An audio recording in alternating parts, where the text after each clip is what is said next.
Okay, back again.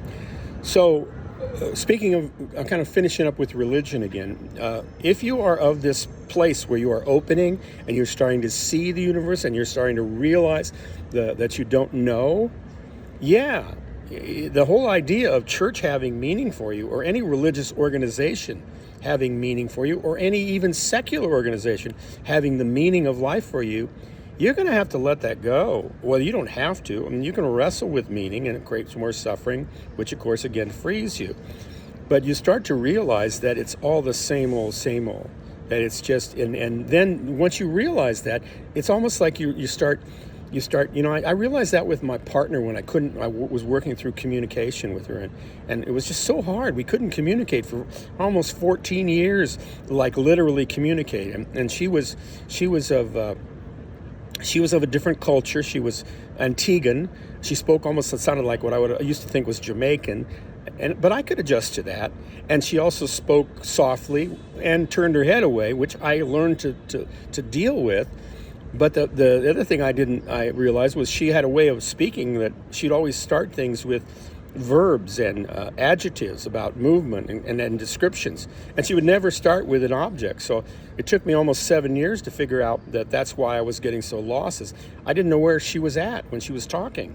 And I said, so therefore I couldn't pin any adjectives or descriptions of anything, because I realized in the way my mind worked, I had to be able to have an object or something like that, and to know whether I was talking about a mouse or a Martian, to know what these adjectives applied to. Otherwise, they just passed through my head. But they just kept passing through my head because I could never figure it out.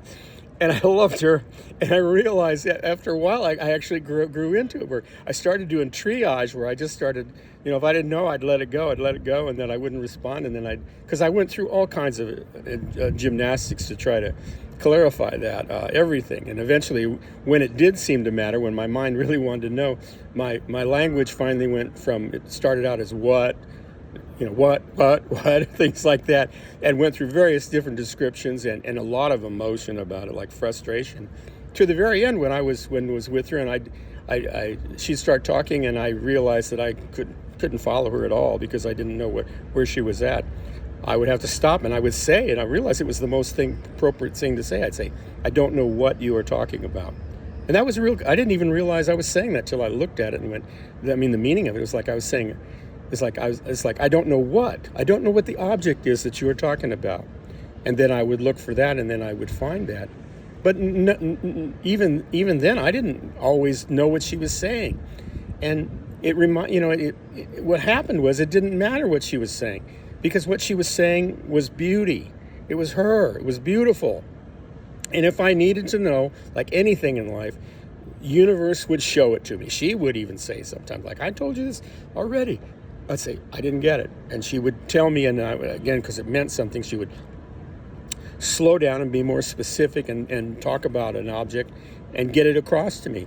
But I listened to her, and it was almost like she was a bird. And I kind of think that way the more and more I'm practicing this presence, is that everyone are like birds. They're singing. And I don't know what their language, their chirps, and their songs mean, but they're beautiful.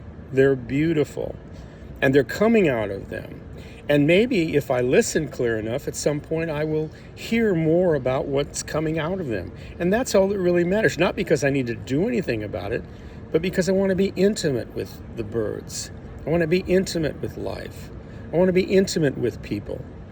And you can't be intimate. Think about this. How can we be intimate with one another when we don't know what the hell we're talking about? We're holding everything inside, and we're scripting whatever we say so we can keep in control in a certain way while we're saying it. We don't even know what we're saying. And then the other person doesn't know what they're saying, because at the same time they're doing the same thing in their head, trying to formulate a response. How could we know each other? How can we be intimate with each other when we're playing that game? And we've gotten really adept at playing that game.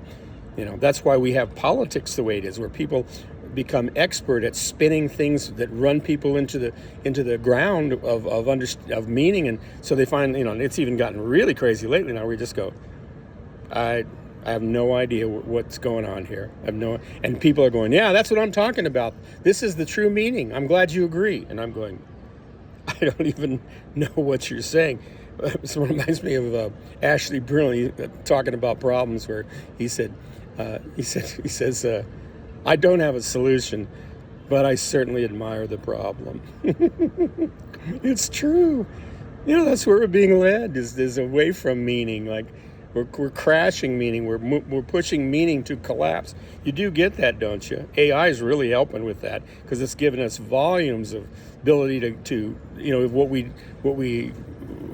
we chose to kind of hide from and block. AI's giving us all this information so we can try and put more meaning together, and oh boy, and yet we're doing it unconsciously and we're doing it alone.